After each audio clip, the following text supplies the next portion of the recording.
Bismillahirrahmanirrahim. Assalamualaikum warahmatullahi wabarakatuh. Waalaikumsalam. Charlie Chandra, korban perampasan tanah dari kerakusan oligarki PIK 2. Bukan hanya kehilangan tanah, tetapi juga Charlie Chandra harus meringkuk di penjara dengan vonis 4 tahun hanya karena dianggap dituduh memalsukan dokumen. Padahal Charlie Chandra tidak memalsukan dokumen apapun. Charlie hanya mengisi formulir untuk peralihan balik nama atas SHM milik ayahnya di Desa Lemo terhadap dirinya. Itu pun yang mengisi bukan Charlie. Pejabat PPAT yang diberikan kuasa oleh Charlie itulah yang mengisi. Tetapi karena lawannya adalah Agung Sedayu Group dan atas laporan dari saudara Nono Sampono, direktur dari PT Mandiri Bangun Makmur, salah satu anak usaha dari Agung Sedayu Group, dan Nono sendiri adalah juga direktur dari Agung Sedayu Group, maka akhirnya kasus ini dipaksakan menjadi delik, dipaksakan dengan vonis 4 tahun penjara. Dan pemirsa, seluruh rakyat di tanah air, insya Allah Charlie tidak diam.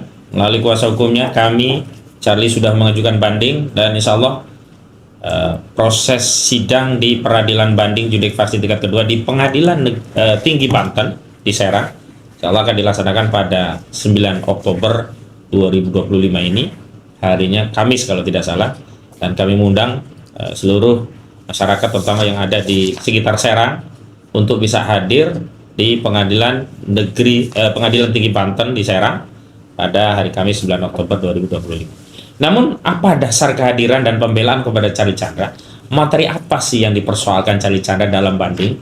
Dan tentu saja secara umum bagaimana kondisi bangsa ini setelah banyak peradilan-peradilan sesat, apakah akan tambah legitimasi perampasan tanah ini dengan adanya putusan ini, dan bagaimana seharusnya putusan ini dikoreksi oleh lembaga peradilan, dan bagaimana pemerintah melihat persoalan ini. Dan hari ini sudah hadir saya sendiri selaku bagian dari tim penasihat hukum Charlie Chandra, dan di sebelah kiri saya juga ada Bapak Muhammad Said Didu.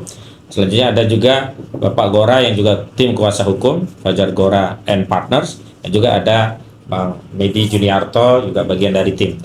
Dan hari ini kita akan membahas dua hal utama. Yang pertama, apa sih substansi dari materi banding, dan itu yang akan menjadi dasar masyarakat untuk menilai sebenarnya biang kerok yang menjadi perampas tanah, yang menjadi mafia tanah itu, apakah Charlie Chandra sebagaimana selama ini dituduhkan oleh oligarki yang ada di proyek PIK 2 Pantai Indah Kapuk, atau sejatinya memang ini adalah kelakuan dari pemilik proyek Pantai Indah Kapuk yang selama ini membangun industri properti di atas asas merampas tanah rakyat. Baik, untuk yang pertama kali kami persilahkan kepada Bapak Fajar Gora agar dapat menyampaikan substansi apa dalam materi banding, termasuk informasi apa yang berkaitan dengan sejumlah langkah yang sudah ditempuh, misalnya ke Komisi Yudisial, ke Mahkamah Agung, juga Jamwas di Kejagung. Kami persilahkan kepada Bapak Gora. Assalamualaikum warahmatullahi wabarakatuh. Salam sejahtera buat kita semua. Menyambung apa yang sudah disampaikan oleh rekan kita Bapak Kosinudin terkait dengan peradilan, lebih tepatnya pengadilan sesat ini, bahwa pada tanggal 20 dari awal ya, sebenarnya kita sudah sangat yakin bahwa perkara ini nggak bisa dinaikkan ke tingkat penyidikan, bahkan ke persidangan. Tetapi nyatanya perkara ini lolos di penyidikan, naik ke persidangan. Sebenarnya juga pada saat persidangan pun kita pun optimis bahwa perkara ini akan bebas murni. Tapi ternyata semua itu berbanding terbalik semua, dijungkir balikan semua pada saat tanggal 20 Agustus kemarin. Charlie dinyatakan terbukti secara sah melakukan tindak pidana pemalsuan surat, dihukum pidana tuntutannya 5 tahun, dihukum 4 tahun, terus kemudian dia langsung menjalankan tahanan. Atas putusan tersebut pada persidangan tanggal 20 Agustus kemarin, sebenarnya kita sudah menyatakan banding. Di persidangan langsung kita menyatakan banding.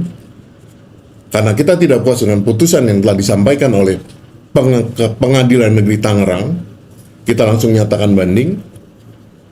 Dan pokok-pokok yang menjadi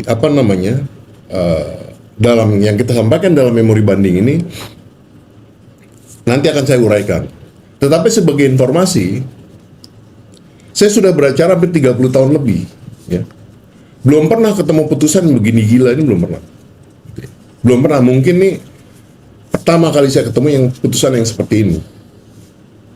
Dan itulah nanti yang kita akan uraikan kita uraikan di dalam memori banding kita. Kita langsung saja ke materi apa sih yang kita sampaikan di dalam memori banding itu. Di dalam memori banding tadi, ya, karena putusan tingkat pertama di Pengadilan Negeri kita tidak puas, Pengadilan Negeri Tangerang kita tidak puas, kemudian kita menyatakan banding dan sekarang diperiksa oleh Pengadilan Tinggi Banten. Dan ada 7 pokok keanehan yang terdapat dalam putusan PN Tangerang 856 yang dibacakan pada tanggal 20 Agustus 2025 kemarin. Ya.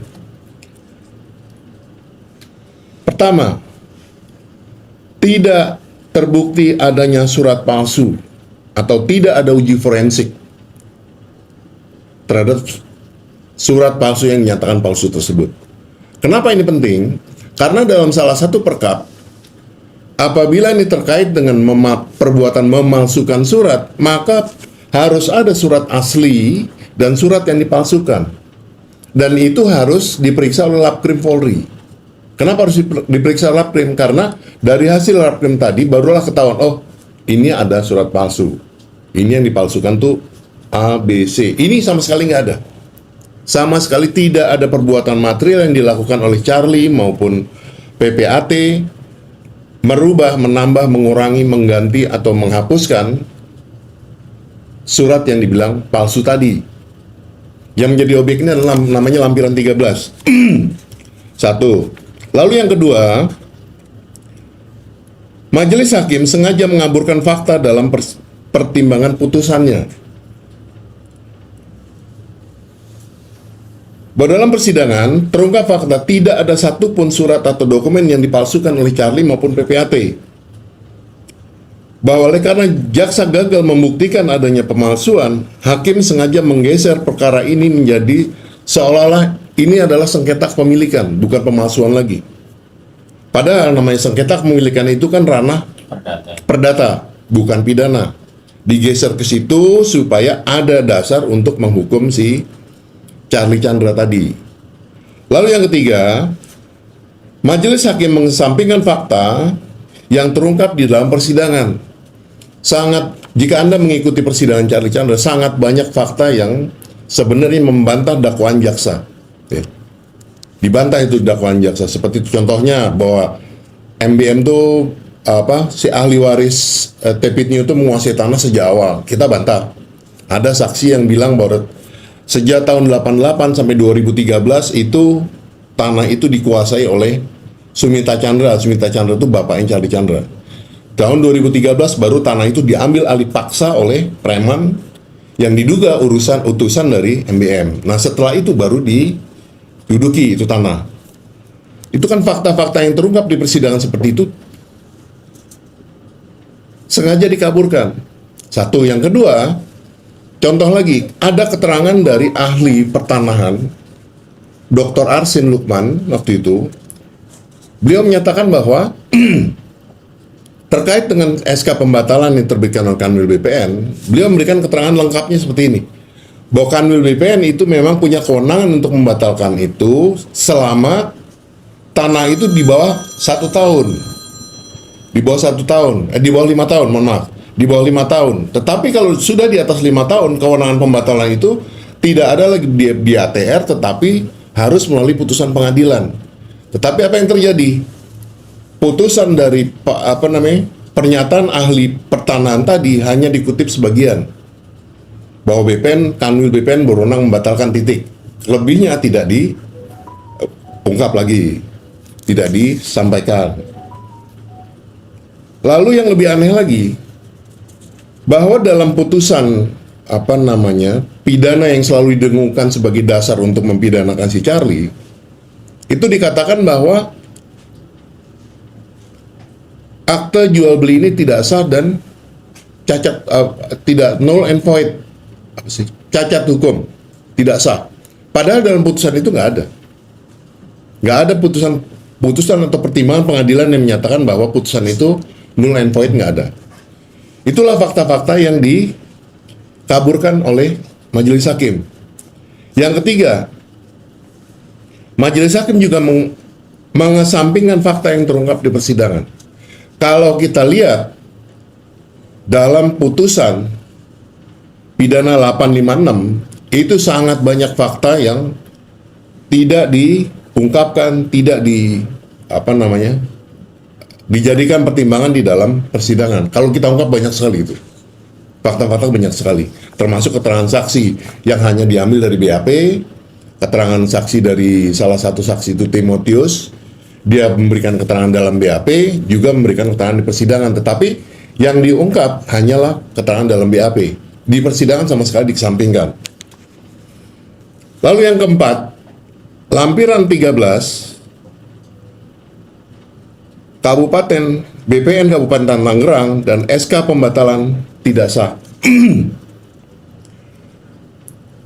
Bahwa lampiran 13 BPN Kabupaten Tangerang dan SK pembatalan dijadikan dasar oleh hakim untuk menghukum Charlie adalah tidak sah.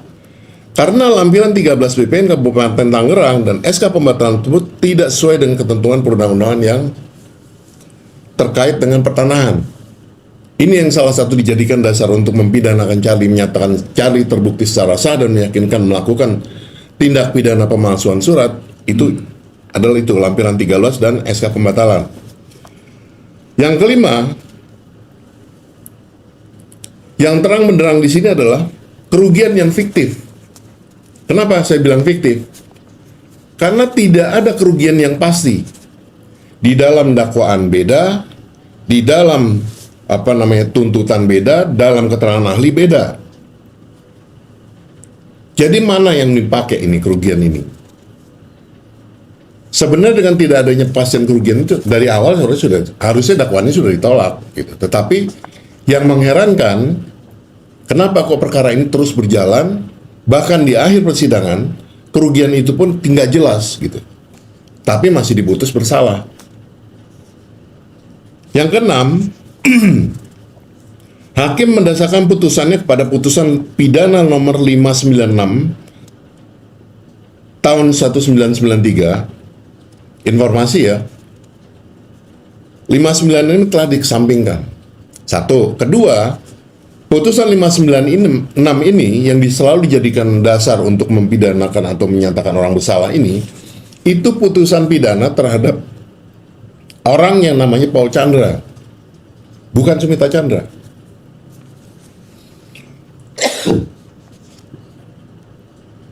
Sumita Chandra dan Paul Chandra ini orang yang berbeda. Dua orang yang berbeda. Yang melakukan itu Paul Chandra. Yang terpenting, putusan 596 ini dikesampingkan sebagai bukti. Lalu, yang lebih aneh lagi adalah ada putusan pidana, putusan perdata dalam perkara 82, asalnya putusan pengadilan negeri Tangerang, nomor 82 kalau nggak salah. Kemudian di tingkat banding, ini sengketa perdata tentang tanah dimaksud, tanah yang jadi objek sengketa. Di situ jelas dikatakan bahwa akte jual beli dari penjual pertama kepada pembeli pertama, yaitu 202, dan pembeli pertama kepada pembeli kedua, yaitu 38, yaitu Sumita Chandra, itu dinyatakan sah dan mengikat. Ini putusan perdata, dinyatakan sah dan mengikat. Satu. Kedua, tidak pernah ada putusan yang membatalkan akte jual beli ini. Artinya apa? Kita juga di persidangan kita tanya kepada ahli, bagaimana dalam hal akte jual beli itu tidak pernah dibatalkan oleh putusan pengadilan. Si ahlinya juga bilang, sepanjang nggak ada putusan pengadilan yang membatalkan, tetapi tetap dinyatakan sah dan mengikat. Tapi nyatanya apa yang terjadi? Tetaplah dianggaplah seolah dengan adanya putusan pidana ini, yang ada yang menyatakan ada pemalsuan cap jempol, semua turutannya itu adalah tidak sah. Jadi hakim maupun jaksa itu menganalogikan sendiri, ya, membuat analoginya sendiri. Padahal dalam pidana itu analogi nggak boleh. Itu salah satu asas hukum pidana, itu analogi nggak boleh, dilarang gitu. Kenapa? Itu akan nabrak kepastian hukum. Lalu yang ketujuh, yang terakhir, seharusnya yang dihukum bukan Charlie Chandra, tetapi oligarki PIK. Kenapa saya bilang gitu? Sederhana kok. Tahun 2013 tanah itu dirampas. Sertifikatnya masih hidup, sertifikat 5 itu masih hidup, AJB-nya nggak pernah ada yang batalkan, tiba-tiba orang masuk. Kalau orang menguasai tanah milik orang lain, namanya apa itu? Perampasan tanah. Betul nggak? Perampasan tanah. Tetapi yang aneh, perampas tanah dalam kasus ini tidak pernah diperiksa, tidak pernah dipidana, nggak pernah juga disinggung. Kenapa begitu? Karena mereka terlalu kuat. Gitu loh. Inilah modus yang dipakai oleh pengembang itu. Tanah dikuasai dulu, orang dikriminalisasi, baru dicari pembenar-pembenarnya. Itu. Nah, atas keanehan-keanehan yang menurut kami sangat kasat mata, terlihat sekali jelas kekacauan-kekacauan putusan itu, kami sudah membuat pengaduan kepada Ketua Bawas Mahkamah Agung RI dengan surat kami nomor 1867 tanggal 3 September 2025, ya, yaitu kepada Bapak Suradi SSOS SHMH perihal yang mohon perlindungan hukum serta pengaduan atas peradilan sesat di Pengadilan Tangerang dalam yang dialami oleh Charlie Chandra. Ke bawah kita buat pengaduan, ini pengaduannya. Ya. Selain itu, pada hari yang sama juga kita mengadukan pengaduan kepada Bapak Ketua Mahkamah Agung, Yang Mulia Ketua Mahkamah Agung RI, Bapak Profesor Dr. Haji Sunarto SHMH, dengan surat nomor 1866, judulnya adalah Mohon Perlindungan Hukum serta Pengaduan atas Peradilan Sesat di Pengadilan Negeri Tangerang yang dialami terdakwa Charlie Chandra. Ini surat kami, sudah kami kirimkan kepada Yang Mulia Bapak Ketua Mahkamah Agung. Selain itu, ya, kita juga mengadukan perilaku dari hakim ini yang tidak memberikan keadilan ini kepada Komisi Yudisial. Ini surat ini kita buat tanggal 19 September 2025 dengan nomor 1871, ditujukan kepada Ketua Komisi Yudisial Bapak Profesor Amsulian Rifai SH LLM PhD.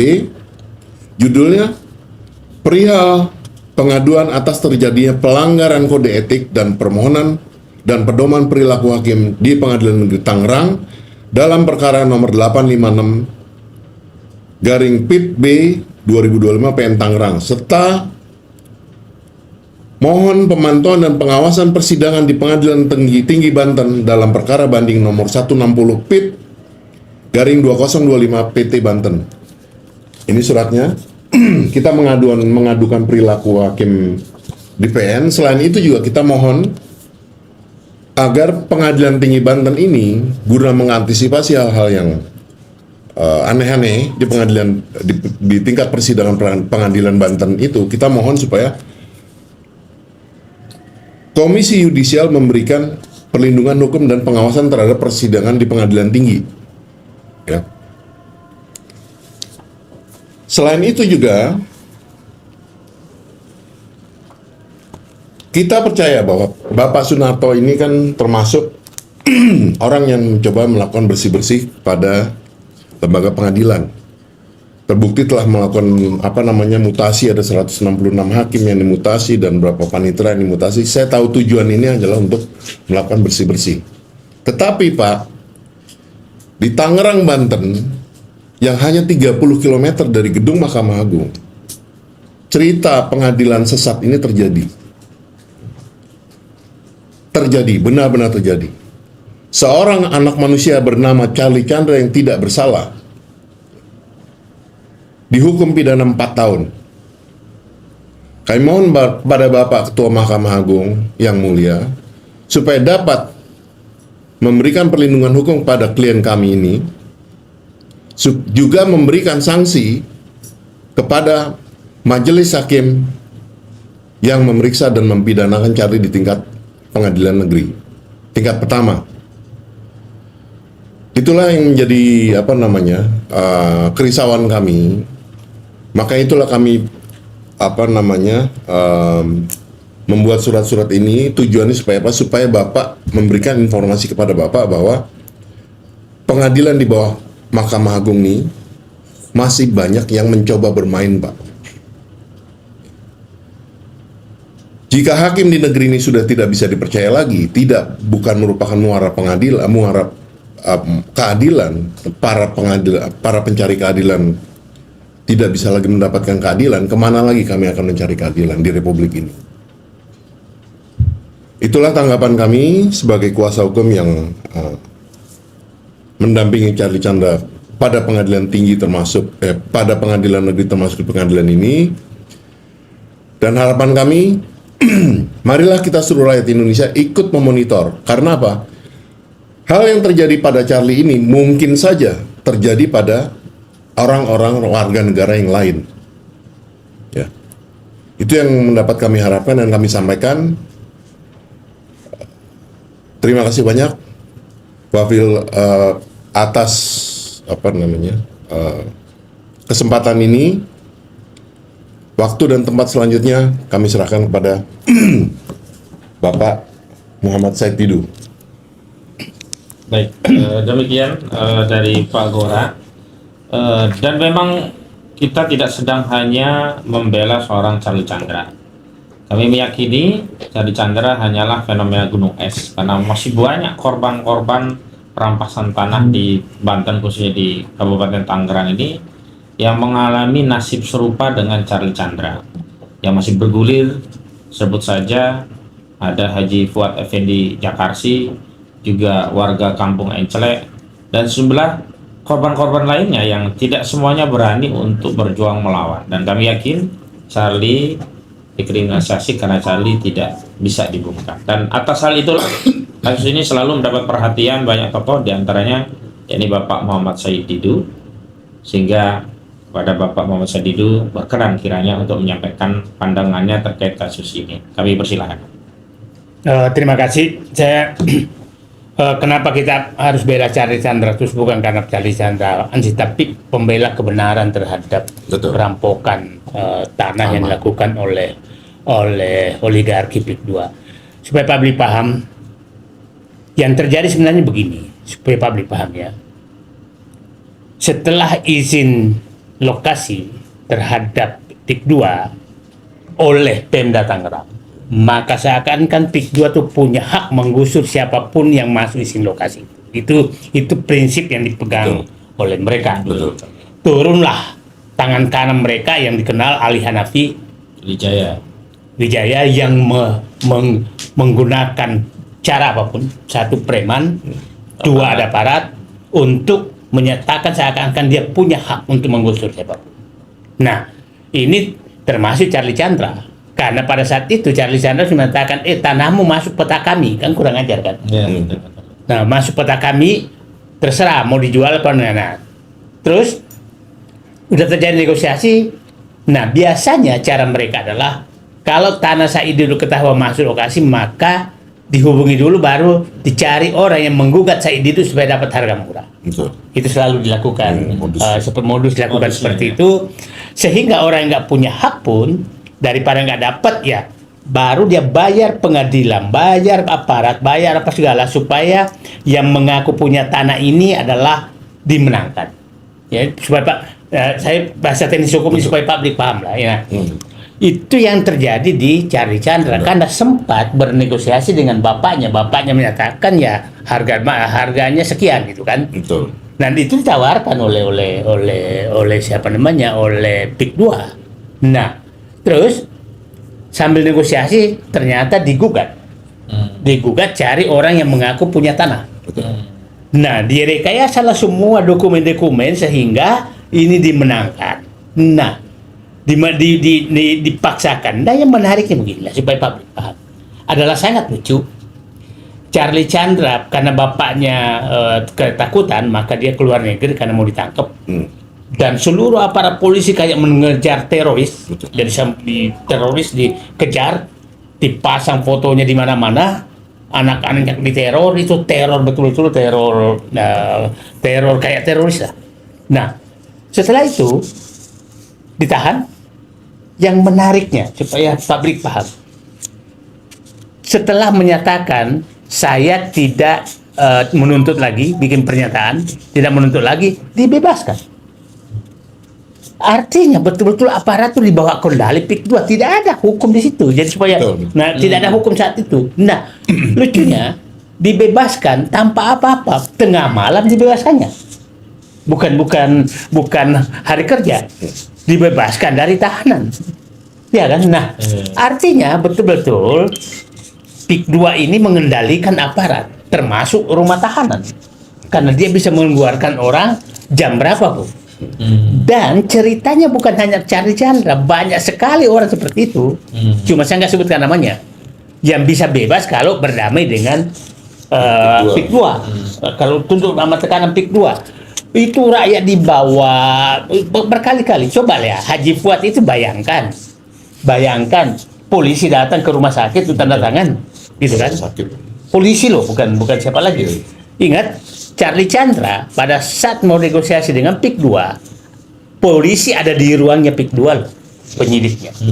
Nah, jadi sangat sulit dibantah bahwa aparat sudah dikendalikan betul oleh PIK 2. Jadi Bapak katakan tadi itu, ya Allah itu sih udah dibayar semua oleh mereka, mohon maaf aja. Betul. Nah, jadi setelah itu Pak Charlie Chandra keluar, dia menyatakan niat berjuang apapun yang dihadapi dan ketemu saya. Betul.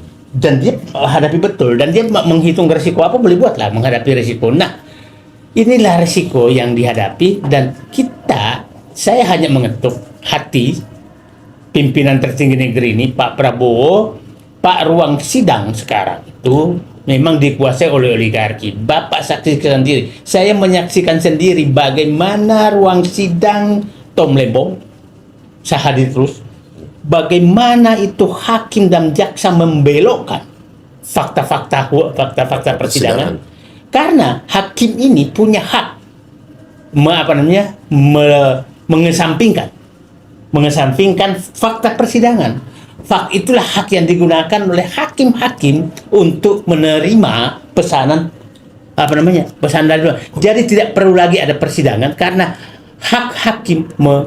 ada hak hakim mengesampingkan fakta persidangan. Dan saya menyaksikan sendiri, bayangkan itu namanya, saya menyaksikan bagaimana kasus Charlie Chandra dan kasus Tom Lembong. Semua fakta hukum yang meringankan ini terdakwa itu dikesampingkan. Nah, Pak Prabowo saat itu mengetahui kejadian ini, maka dia menerbitkan abolisi terhadap Tom Lembong. Nah, laporan tadi itu menggugah betul pengadilan bahwa ada peradilan sesat, dan itu terjadi di seluruh Indonesia, bukan hanya di Tangerang. Nah, ini terus jadi modus menghitung berapa sogokan yang pantas. Itu dia karena kalau menang terus maka sogokannya gampang dihitung. Coba kasih contoh lah. Tanah Charlie Chandra berapa? 8.700. 8 hektar, 8,7 hektar ya. Nah, dia beli 50.000 lah. Oke. 50.000, maka dia hanya sekitar 5 miliar. 8,7 hektar, ya 1 hektar kan 500 juta. Iya kan? Kalau 50.000. Nah, 5 kali 4 ya. Nah, seperti pengakuan yang mengaku punya tanah. Ya kan, dia dapatkan 500 juta per orang. Betul. Dengan gitu, maka dia sudah bisa menghitung 500 juta, sementara per hektar dia bisa jual minimal 30 juta per meter. 30 juta per meter artinya itu keuntungannya jelas sekali. Maka dia bisa menghitung berapa polisi dapat, berapa hakim dapat, berapa jaksa dapat. Itu adalah perhitungan mereka. Nah, dan itu masih untung terus. Nah, ini harus dihentikan karena betul-betul ini peradilan sesat karena uang. Karena uang yang diterima oleh developer. Nah, saya mengingatkan sekarang bahwa izin lokasi ini adalah pekerjaan politisi dan pejabat. Itu kan izin lokasi. Setelah dapat itu, pengembang merasa punya hak menggusur siapapun. Nah, itu menurut saya harus dihilangkan izin lokasi itu. Nah, saya berharap kalau kasus Charlie Chandra ini tidak diluruskan, maka modus Charlie Chandra yang lain akan terjadi. Modusnya adalah berdagang dengan peradilan. Sebagai Anda tahu, saya Didu ini menghadapi mafia tanah di Makassar, tanah saya itu 32 tahun. Bayangkan Pak, 32 tahun. Dan saya punya keputusan Mahkamah Agung 5. Keputusan Mahkamah Agung yang selalu memenangkan saya. Maksud saya, itu udah mafia tanah. Dan saya sangat sedih sekarang karena mohon maaf aja, kantor BPR ATR BPN itu menjadi pusat administrasi mafia tanah. Kendalinya di situ. Kendalinya di situ, administrator mafia tanah. Kita lihat langkah-langkah Nusur Wahid itu kegiatan mafia tanah. Mengancam dulu baru bernegosiasi. Itulah mafia tanah. Nah, jadi kalau ini nggak dibenahi, mafia tanah ini coba aja lah. Semua bukti persidangan itu dibelokkan, dibelokkan. Jadi ya, cuma terlalu teknis saja nggak apa-apa, Pak. Jadi udahlah, fakta-fakta persidangan yang menguntungkan pihak itu dihilang. Dan dengan gaya ketua pengadilan, saya nggak tahu. Ketua hakimnya ini kan setelah menangani kasus Charlie Chandra naik jadi ketua pengadilan negeri. Tadinya wakil ya. Tadinya wakil ya. Ya biasanya yang oligarki ini, oligarki yang berhasil melayani oligarki itu biasanya naik pangkatnya. Dan itu menjadi contoh semua di pengadilan, di aparat yang terkait. Mungkin juga BPN begitu. Kalau pada saat dia sudah berhasil, maka akan naik jabatannya. Nah, kalau melawan dibuang. Kalau melawan dibuang. Nah, ini menurut saya harus kita luruskan sekali lagi. Kasus Charlie Chandra adalah kasus yang perdagangan mafia tanah yang dilakukan oleh aparat bersama oligarki. Dan ini kita harus lawan sampai kapanpun. Dan saya berharap Ketua Mahkamah Agung, Ketua Komisi Yudisial, Pengadilan Tinggi itu membuka semua fakta persidangan yang sebenarnya adalah sangat lucu. Orang mempertahankan tanahnya, dicarikan. Dan saya dapat informasi sekarang, jadi semua tanah, modusnya, dan itu juga notarisnya harus cari itu. Ya, betul. Karena dia juga mafia tanah itu, notaris itu. Mafia tanah itu. Siapa notarisnya namanya? Indra Rini Sawitri. Itu juga muncul di kasus pagar laut kemarin. Ya, ini orang ini memang khusus nih. Nah, ini notaris itu juga mafia tanah. Itu kita harus masukkan namanya. Nah, coba ulangi lagi namanya supaya publik tahu semua siapa Indra Rini Sawitri. Indra Rini Sawitri. Nah, itu adalah notaris yang memang melayani PIK 2 semuanya melayani dia PIK yang 2 dan notaris itu ada tinggal di kampung-kampung untuk menghubungi orang-orang satu aparatnya dia tuh untuk memaksa orang menjual. Nah, jemput bola.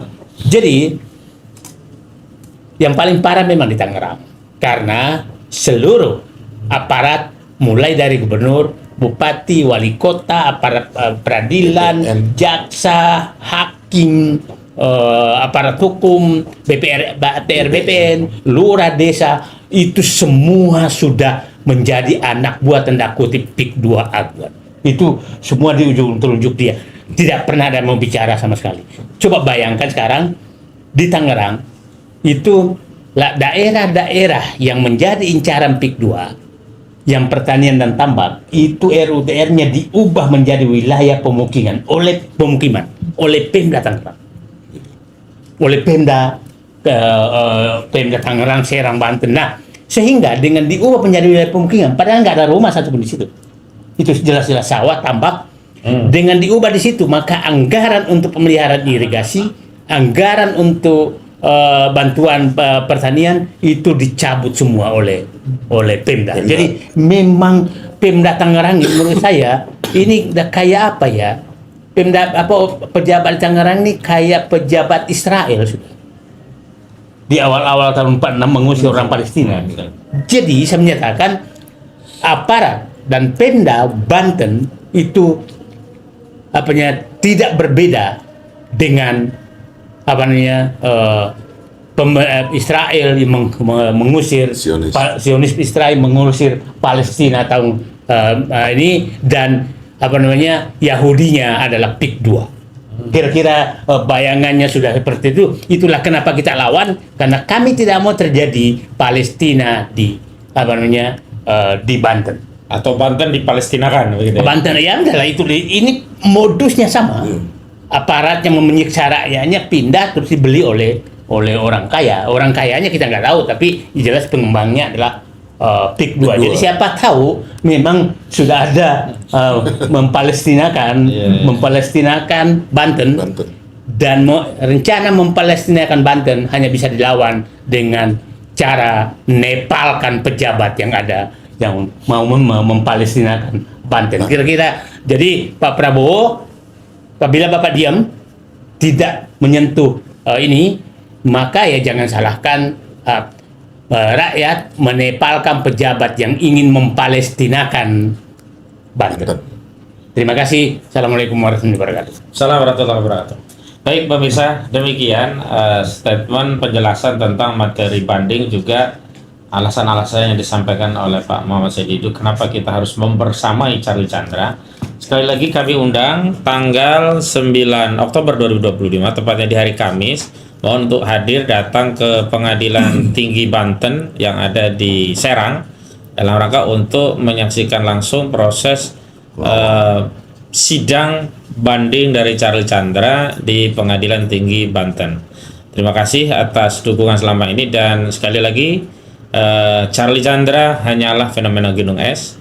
Kita membela Charlie Chandra tidak sekedar Charlie yang kita bela, tapi kita sedang memperjuangkan hak-hak masyarakat yang terzalimi, menegakkan kebenaran dan keadilan, dan melawan pejabat-pejabat korup. Memang ada persamaan ya, sama-sama zolim pejabatnya. Tapi setidaknya kalau di Israel, mereka zolim demi untuk menyiapkan lahan untuk rakyatnya, rakyat Israel. Tapi pejabat di sini justru zolim kepada rakyatnya dalam rangka untuk menyiapkan lahan untuk kepentingan oligarki. Nggak, saya luruskan dulu, nggak salah itu. Dulu Palestina itu kan mengundang orang Israel malah dibantu. Ya rakyatnya. Betul. Ya membantu. Karena diusir di mana-mana. Karena diusir di mana dibantu oleh Diberi tanah. diberikan macam-macam. Kalau ini beda, ini mengusir rakyatnya. Maksudnya gini, pemerintah Pemda Tangerang, Pemda Banten ini justru mengusir rakyatnya dan mengundang asing masuk, gitu loh. Itu bedanya. Nah, supaya karena ya itulah saya istilahkan tadi, Pemda Banten dan Tangerang dan yang lainnya itu sudah berubah menjadi pengusir rakyat dan mengundang orang. Jadi dia menjadi Zionis. Dia menjadi gaya Zionis, dan Zionis hanya bisa dilawan dengan gaya Nepal ya. Baik, terima kasih Pak Muhammad Said Didu, juga Pak Gora, juga Bang Medi. Demikian pemirsa, mudah-mudahan ada manfaatnya, dan mohon untuk disebarluaskan video ini agar makin banyak orang yang sadar untuk berjuang dan melawan perampas tanah, melawan oligarki rakus yang mengangkangi di negeri ini. Demikian, Assalamualaikum warahmatullahi wabarakatuh. Oke, geser ke sebelah kita. Yuk, udah siap kan? Geser dulu Bang. Habis itu Abang udah ditunggu orasi juga. Iya.